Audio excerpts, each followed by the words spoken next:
A hand closes around your arm before you understand what is happening. Not a tap, not a question, a grip. Fingers finding the space above your elbow and closing there with the particular certainty of someone who has done this before, who does not need to explain themselves, who is already moving before you have processed that you are being moved. The market continues around you. Someone is selling something. A child runs past. A dog noses at the ground near a stall. The world does not stop for this, and that, more than the grip on your arm, more than the two men now flanking you, is the first thing that frightens you. No one looks directly at you. This is not indifference. It is the specific, practiced avoidance of people who understand what this is and have decided correctly that understanding it is enough. You don't yet know what they've decided. You don't know if the decision has already been made or if it is waiting somewhere ahead of you in a room you have not yet entered. You don't know what the charge is, exactly. You have a suspicion, the way you always have a suspicion when authority arrives without announcement, the way guilt arranges itself inside the body before the mind has confirmed anything. The men don't speak to you. This is important. They speak to each other, briefly, in a low register you can't fully hear, and then they walk, and you walk, because the grip on your arm does not invite alternatives. The street narrows as you move away from the market. The sounds of the stalls fade and are replaced by the sound of your own footsteps on uneven stone, and the footsteps of the men beside you, and nothing else. The buildings press closer, the light drops. You are trying to arrange your thoughts into something useful, and the thoughts will not arrange. They keep returning to the moment before, what you were doing, what you were thinking, the ordinary texture of the morning before the hand, as if returning there often enough might change what came after. It will not. You understand this somewhere below the level of language, but the mind goes back anyway, the way the tongue goes to a broken tooth. What you don't realize yet is that the specific thing you did or did not do is almost beside the point now. The machinery that has been set in motion does not require your guilt to proceed. It requires your presence. You are present. The machinery will proceed. You are taken through a low doorway into a building that smells of damp stone and something older than damp stone, the accumulated cold of a space that the sun has not entered directly in longer than you can estimate. There is a bench along one wall. You are placed on it. The grip releases. One man leaves. The other stands near the door and does not look at you, and you understand from his posture that his not looking at you is not carelessness. It is the posture of a man who does not need to watch something that is not going anywhere. The door is oak, heavy. It is closed but not locked. At least you cannot hear a lock.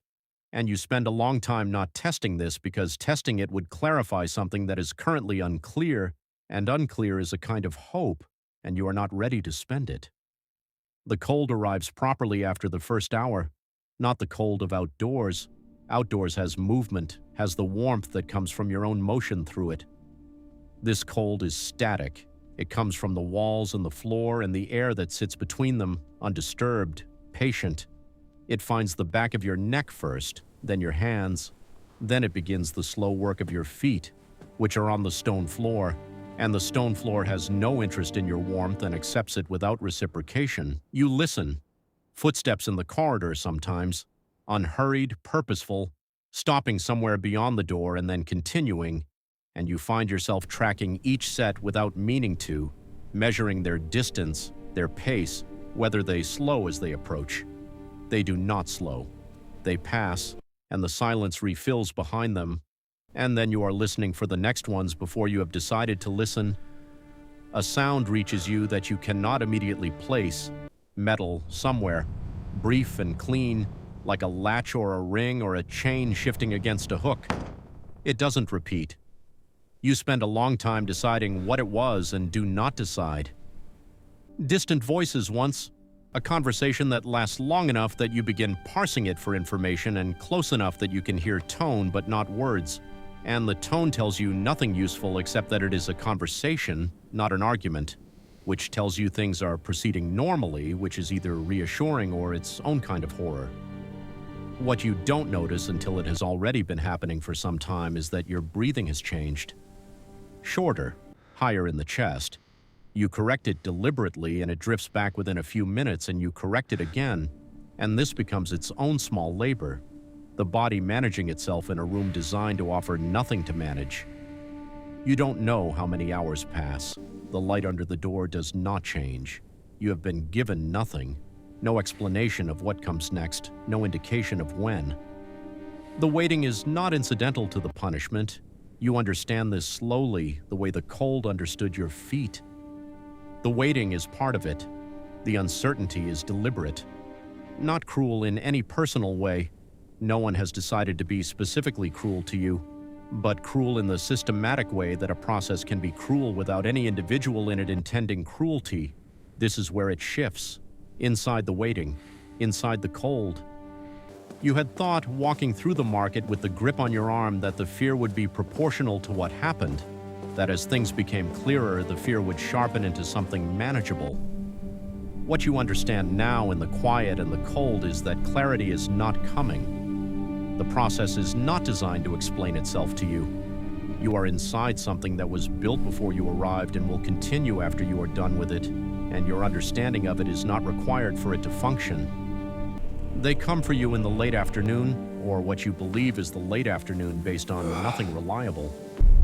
You are walked through the corridor and out into a courtyard, and the light, even the weak and graying light of the afternoon, is briefly overwhelming.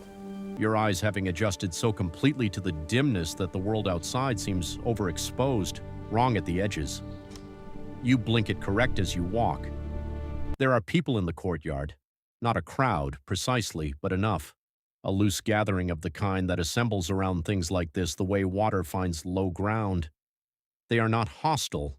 They are not sympathetic. They are present, which is its own kind of pressure, a collective attention that sits on the skin like weight. A man with a document reads from it.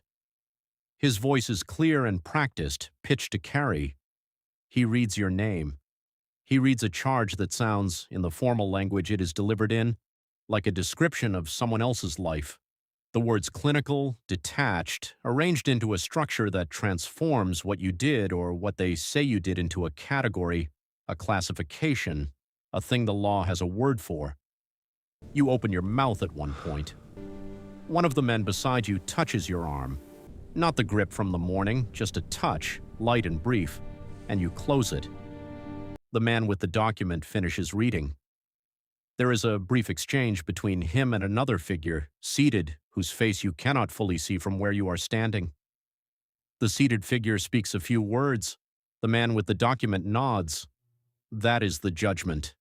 You watched it happen, and you cannot be certain which part of it was the decision because it looked like administration, like a problem being processed, and you were the problem, and the processing took less time than you expected, and now it is done. The stocks are in the square. You knew they were there. You have walked past them on market days without looking at them directly, the way you did not look at the men arresting you this morning, the practiced avoidance of someone who understands what something is and has decided that understanding it from a distance is sufficient. The wood is cold. Your wrists find the lower openings and the upper board comes down and closes, and there is a sound, a simple mechanical sound, a latch, barely anything, and you are fixed. The position is not violent. Your back is bent slightly forward, your wrists forward, your weight distributed in a way that is manageable for the first 10 minutes. In the first 10 minutes, you think, this is bearable. You think this because in the first 10 minutes it is bearable, and the mind, given bearable, will build a structure on it. By the 30th minute, the structure has collapsed. The angle that was manageable has become a negotiation, weight shifting to reduce the strain in one place and creating it in another, the body making small adjustments that produce diminishing returns, the back beginning to report itself in specific and unignorable ways, your wrists against the wood. The wood is smooth, but it is wood, and your wrists are skin, and the conversation between them over hours has a predictable conclusion. What you did not anticipate is the cramping. It begins in your left hand, the fingers having been held in a fixed position long enough that the muscles beneath the palm begin to tighten without your permission, a slow curling inward that you try to counteract by pressing your fingers flat against the board beneath the stocks. This helps for a while, then it does not help. The cramp moves upward into the forearm and settles there, a dense, insistent ache that sits underneath everything else, underneath the back and the wrists and the cold, adding itself to the inventory without asking. Your legs, by the second hour, have begun their own conversation. Standing still is not as simple as it sounds. The body is not designed for absolute stillness. It makes constant small adjustments, weight shifting imperceptibly, muscles firing in brief rotations to maintain balance without drawing attention to the effort. The stocks remove your ability to shift freely, and the muscles, denied their usual rotation, begin to fatigue in ways you have no language for. A trembling in the left knee that comes and goes, a heaviness in the thighs that becomes, by the third hour, something closer to unreliability, a sensation that your legs are present and load-bearing but are doing so on a budget that is running lower than you would like. And then, in the fourth hour, something you did not expect. Your feet begin to swell inside your boots, subtly, slowly but present, a tightness around the instep that was not there this morning, the leather of the boot becoming a pressure rather than a covering. You cannot shift your weight enough to relieve it. You cannot remove the boots. You stand and the swelling continues its quiet, indifferent work, and you understand that your body is doing things now that you are not directing, that the body has its own responses to being held in place, and those responses do not require your consent or your attention. People pass. Most do not stop. Some do. A pause, a look, something between curiosity and confirmation, and then they move on. A child stares for a long time from a distance until someone calls it away. You watch the square. The square does not watch you back exactly, but it knows you are there, which is the same thing and different in a way that is hard to name. Time does not move the way it usually moves. It is the morning of the second day when the officer returns. You understand from the sound of his boots before you see him. You have learned the sounds of the square, the rhythms of it, who comes and when, where the silence falls between the market hours, and his boots are a new sound, deliberate, and you know before he reaches you that something is changing. What you don't realize, in the moment before it happens, is that you have spent the last several hours telling yourself that the stocks were the completion of it, that the judgment is served in the stocks and then it ends. You have built this quietly without noticing you were building it, the way the mind constructs exits from intolerable rooms. He carries a short rod. He does not explain its purpose. He doesn't need to. The first stroke lands across your back, and the sound it makes is not the sound you would have predicted, flat and brief and then gone, and then a heat that opens along your back and spreads like something spilled, and the noise you make is not a word and is not your name. It does not stop. You had thought, the same way you thought the stocks were the completion, that pain of a certain intensity would clarify something, that the mind would find a posture toward it, that you would locate within yourself some resource you did not know you had. What you find instead is that there is no posture. The pain is not something you can stand inside of and orient from. It simply is, immediate and total, and the only thought moving through you with any clarity is the thought that this is not going to stop, which is not a dramatic thought, which does not come with the sound of your own voice in your head saying the words. It is simply a fact your body has understood before your mind and is transmitting upward quietly the way the cold was transmitted upward from the stone floor, patient and complete. It stops. Not because you found something within yourself, because it was always going to stop at a specific point, and that point arrived, and the stopping has nothing to do with you. You are left where you are. The officer's boots recede across the square. The mist has not moved. You breathe. You are still here. This is the only inventory available to you. You count it once, and it is enough to count. They release you in the afternoon. No ceremony. The latch opens. The board lifts. You straighten slowly, the body negotiating the return to uprightness with the careful reluctance of something that has been held in a position for too long, joints finding their range again, muscles reestablishing their understanding of what they are for. You stand in the square. The square continues around you. A cart, a voice, the smell of something cooking from a building at the far end. Life reassembled itself while you were inside the consequence of it, and the reassembly is perfect, uninterrupted. and you are standing at the center of it unchanged in every way that the square can see. You walk, not toward anything specific, away from the square into the lanes, through the parts of the city that do not know what the square knows. Your back reports itself with every step. Your wrists are marked where the wood was. These will fade, both of them in time, the marks and the reporting. The body is practical. It does not hold what it does not need to hold. 2 streets from the square, you pass a man being walked by 2 others. His arm is held above the elbow. His eyes go to the ground in front of his feet. The people around him find reasons to look elsewhere, at stalls, at the sky, at the middle distance, and the little corridor of avoidance opens before him as he moves and closes behind him as he passes. You look away too. You do it before you have decided to do it.